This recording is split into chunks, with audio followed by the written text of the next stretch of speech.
Good evening to you all, and thank you very much for joining us here on Rwanda Television News tonight. Our hope is that you had yourselves a very productive Thursday. Here's a sneak peek of our edition tonight. On Thursday, Rwanda addressed the attendees at the 29th United Nations Climate Change Conference, urging the international community to invest in environmentally sustainable projects. Youth in Rwanda have been harnessing technology to create employment opportunities, with some winning awards in the Hunger Pitch Fest competition, an event that celebrates innovative ideas. On the international scale, Pakistanis are choking on toxic air. With the arrival of cooler temperatures, perpetual poor air quality has reached hazardous levels, causing disruptions in daily activities, and experts say the problem that keeps returning every winter will get worse over time.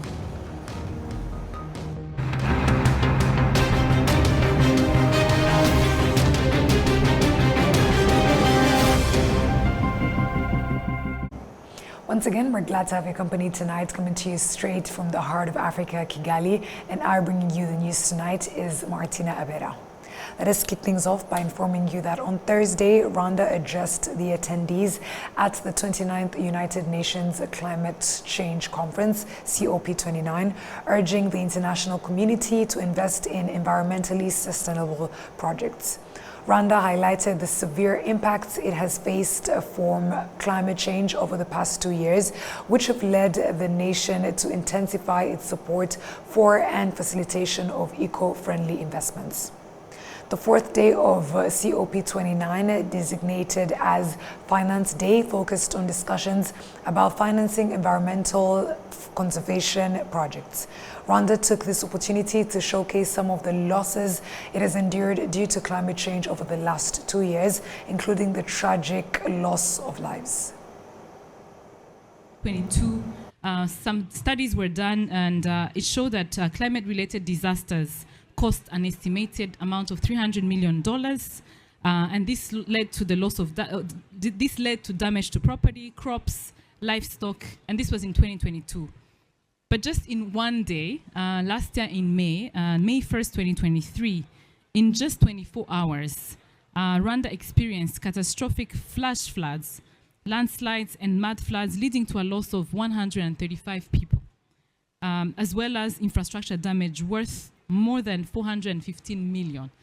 Just to put this into perspective, first we had 300 million over 300 million over a period of 1 year, and then 415 million in just one day.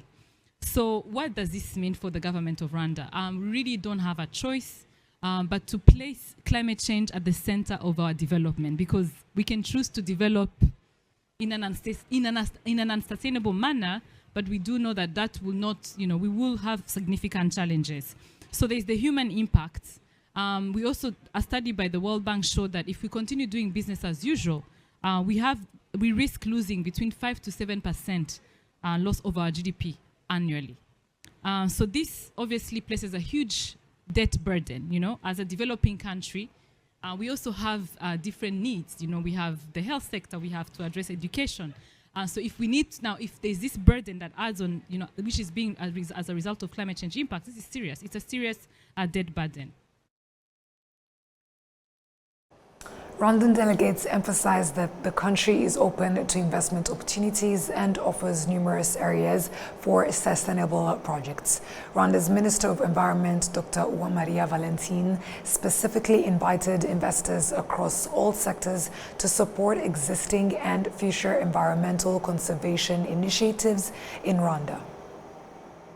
This strategy is not just another framework.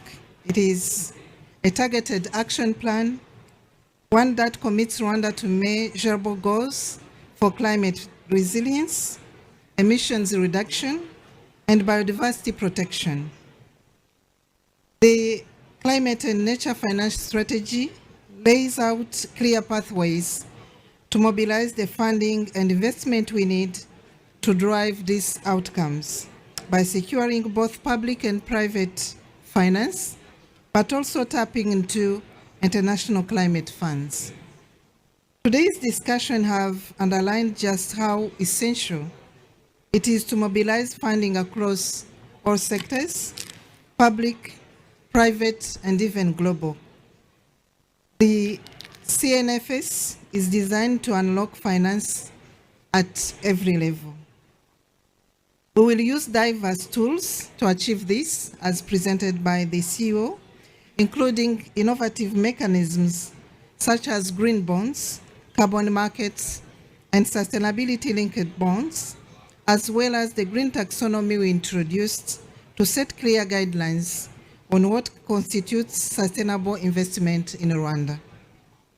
Through these instruments, we aim to boost Rwanda's capacity to access green finance and make the Kigali International Finance Center a strong hub for sustainable finance in Africa.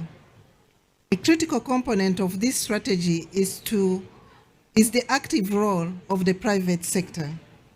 We recognize that achieving our climate goals requires significant private investment alongside public resources. That is why the CNFS offers direct incentives to encourage private businesses to invest in green projects, whether that is renewable energy, sustainable agriculture, and ecotourism. We are setting the groundwork to make Rwanda an attractive destination for green investment, ensuring that the private sector has the support it needs to scale climate-friendly ventures. Public-private partnerships will be central to our success, and we are working hard to build the regulatory and the financial environment needed to foster these partnerships. In addition to mobilize finance, the Climate and Nature Finance Strategy is committed to ensuring that climate finance reaches communities at all levels.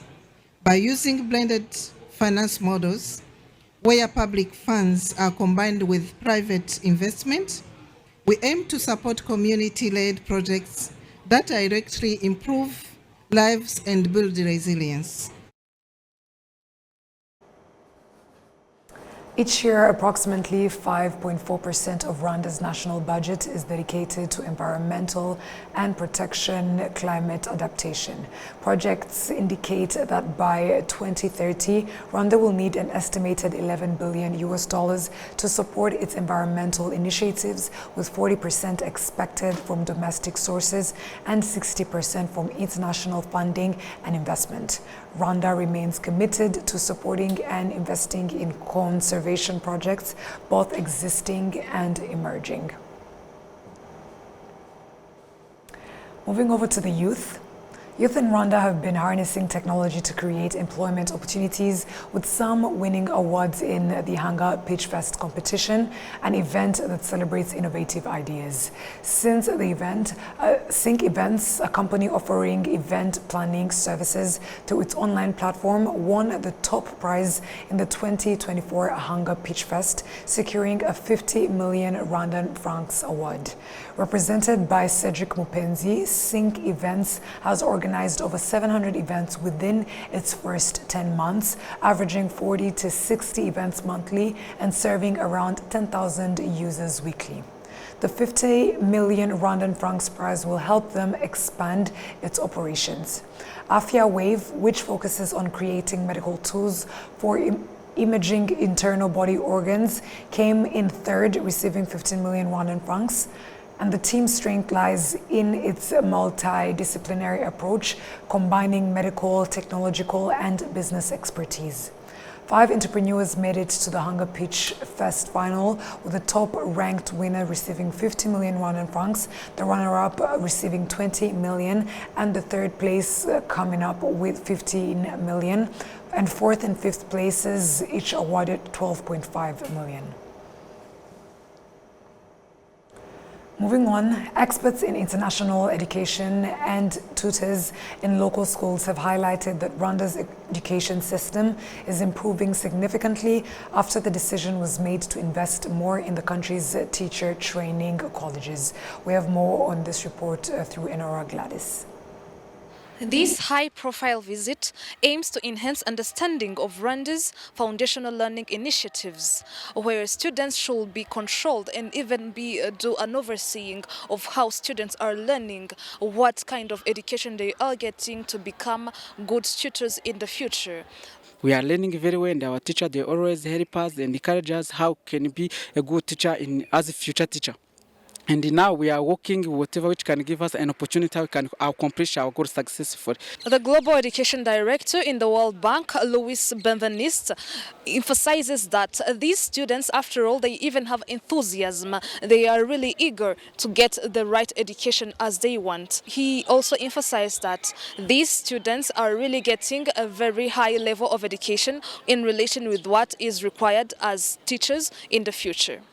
I'm here in representation of the Global Coalition for Foundational Learning, and the partners that are part of this coalition are the Bill and Melinda Gates Foundation, FCDO, the Global Partnership for Education, UNESCO, UNICEF, USAID, and the World Bank.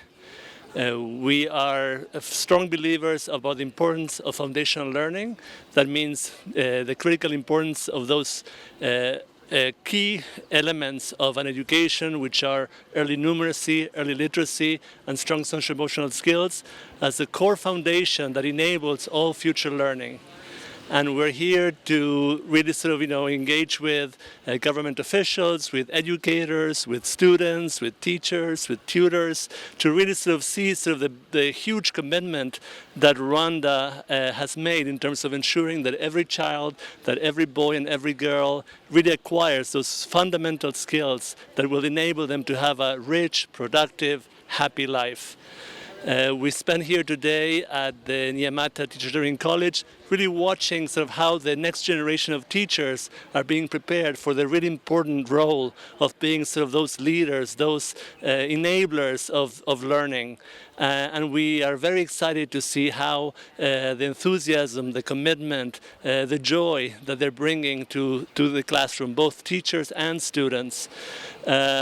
Foundational learning is really critical to realize the vision of the government of Rwanda to see a rich economic and social development, and to be witness of this future generation was truly inspiring, and we're delighted to be here to support government in this very important role and to realize the potential that education can bring. We know that education transforms lives, and we see that in action here today.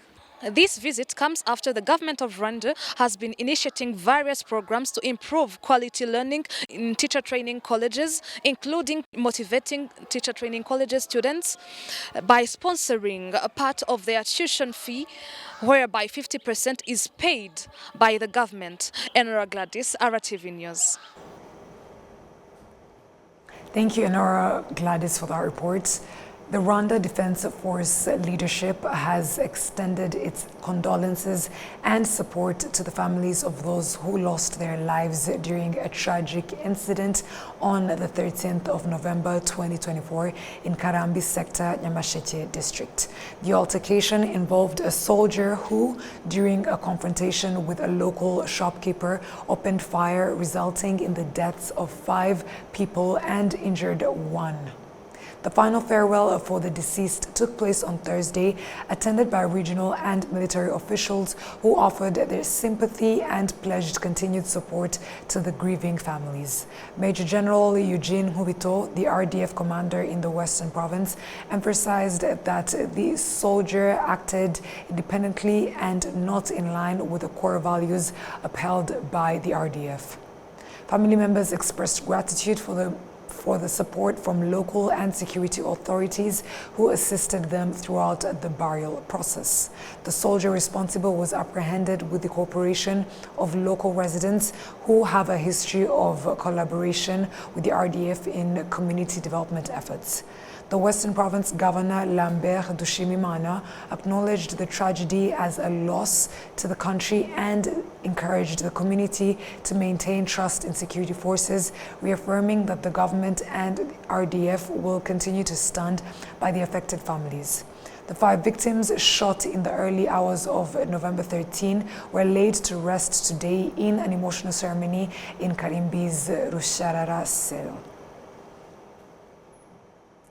Interpace has recommended strengthening cross-sector collaboration between ministries, local leaders and community organizations to ensure a unified approach in preventing adolescent pregnancies and providing a comprehensive and holistic support to adolescent mothers. This is after they conducted research exploring psychosocial factors and effects of adolescent pregnancies in Rwanda, in which they discovered that mental health effects are worsened by parents' reactions to the pregnancy and motherhood. We have more of this story from William Evans Mutabazi. This research's objective was to examine the effects of adolescent pregnancies on the mental health and well-being of adolescent mothers and to identify the psychosocial factors contributing to adolescent pregnancies in Rwanda.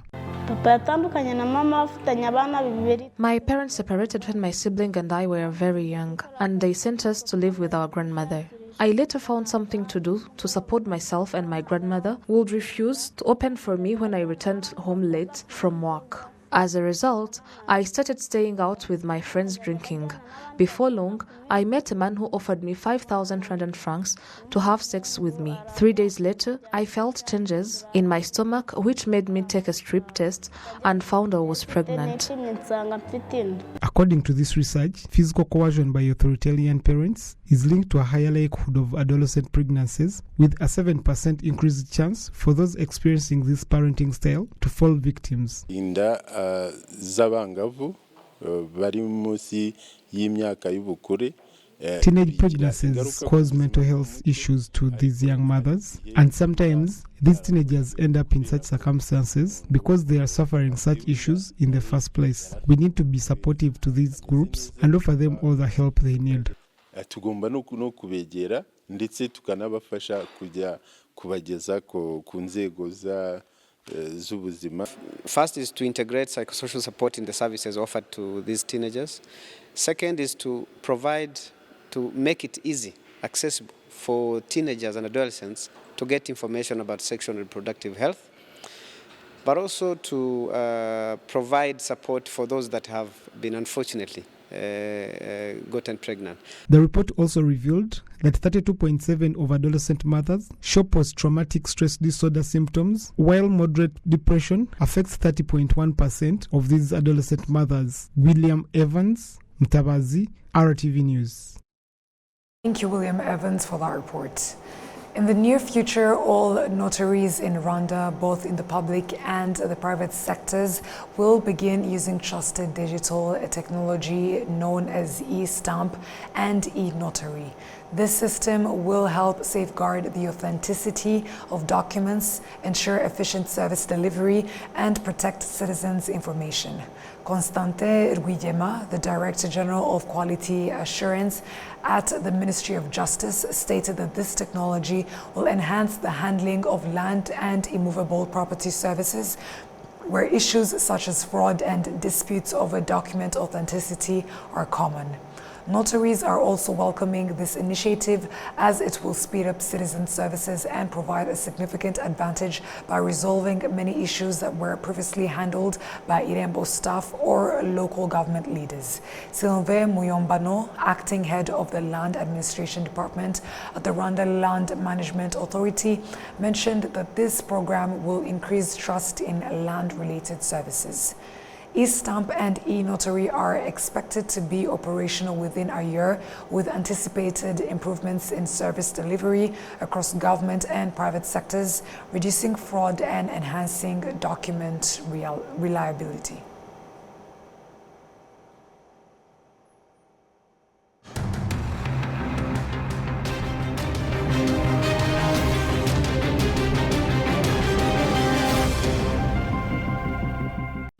Thank you for sticking with us on RTV News, and welcome back to other stories making headlines on the international scene. Pakistanis are choking on toxic air with the arrival of cooler temperatures. Perpetually poor air quality has reached hazardous levels, causing disruptions in daily activities. And experts say the problem that keeps returning every winter will get worse over time. VOA has the details. As winter arrives, large parts of Pakistan get shrouded in toxic smog. a mix of fog and dangerous pollutants that hurts the eyes, throat and lungs, landing many in hospitals. Bashir Ahmed had to seek emergency care. I had health issues already. When I arrived in Lahore, it got worse because of pollution. I'm really suffering. Air Quality Index or AQI reading above 300 makes air hazardous for breathing. Cities across the most populous province Punjab have crossed that limit several times recently. Record pollution has prompted officials to temporarily shut down schools, limit outdoor activities, and make government employees work from home. It is bringing our economy to standstill. Children cannot go to school, we cannot go to our offices, airlines cannot operate, trains stop 30 minutes before reaching Lahore, for hours. So in that sense, it is probably the worst crisis that we are facing. Low-grade fuel in vehicles has long been the primary driver of year-round air pollution in Pakistan, followed by industrial emissions and waste burning. The problem becomes more visible in winters as cold, heavy air traps pollutants close to the ground. In the nation's capital, Islamabad, the Margla Hills these days are barely visible. The city sits on the edge of Punjab and Khyber Pakhtunkhwa, the two provinces worst affected by smog. And the air, heavy with dust and pollutants, is making the lush green mountains look grey. At the National Disaster Management Authority's National Emergencies Operations Center in Islamabad, experts predict the crisis will worsen in coming weeks. We see a more aggressive smog in the coming days and also in December as well. Air quality readings vary widely among international satellites, third-party sensors, and the government's own few monitors. But Shah says it's clear that climate change data trends point to a troubling future.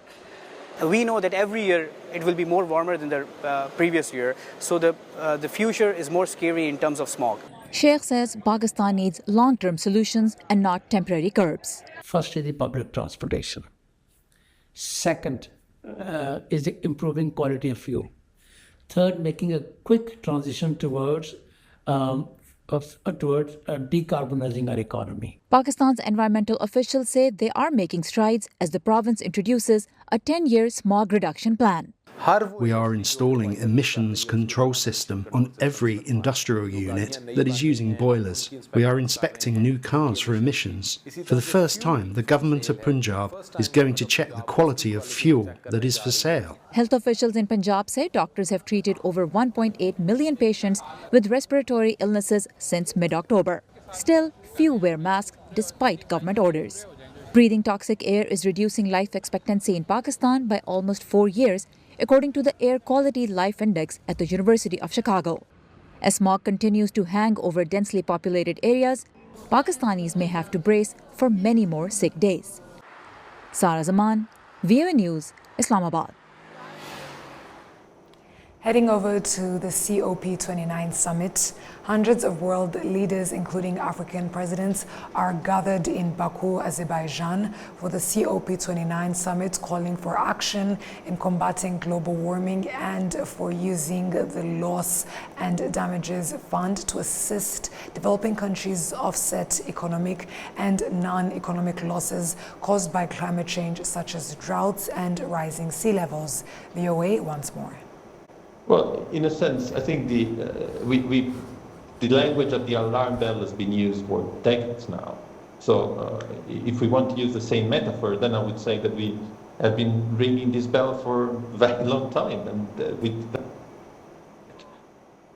to the science, I guess it's important to say that some of these extremes, especially the heat waves, we have seen a lot of occurrences of those lately, or hydrological extreme. I mean, the one of Valencia, and the Prime Minister of Spain referred to it, I believe, is fresh in our minds. But not only that, if you look even just in Europe over the last few months, we had flooding in Italy, in Czechia, in Poland, and last year in Greece and Libya, and so on. These kind of events that are often linked to a very intense precipitation, very intense rainfall in a short amount of time. Well, these kind of events are increasing in intensity because of climate change.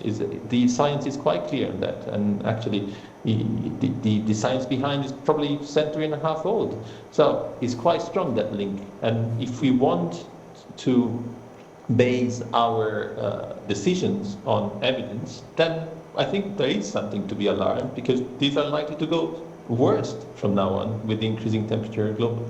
Are world leaders listening, and other people at COP29 that are making these decisions and commitments, are they listening to the people that know? Well, in a sense, I would, a way of answering this question is to look at the number of this COP29, right? Had people taken action before, maybe we wouldn't have needed a COP29. So it's not a matter of listening. I think people are listening. The problem is very complex and requires a complex multilateral solution, and this is very difficult to achieve. And my wish, my hope, is the fact that this discussion can be based on facts, not on opinions. We can all have our opinions, but the facts are facts. But it's not a matter of not listening. It's a matter of not putting enough priority into this discussion and not basing it on the evidence that exists. That VOA story marks the end of our bulletin, but before we close off, let us have a quick recap of our headlines tonight. On Thursday, Rwanda addressed the attendees at the 29th United Nations Climate Change Conference, urging the international community to invest in environmentally sustainable projects. Youth in Rwanda have been harnessing technology to create employment opportunities, with some winning awards in the Hunger Pitch Fest competition. On the international scale, Pakistanis are choking on toxic air. With the arrival of cooler temperatures, perpetual poor air quality has reached hazardous levels.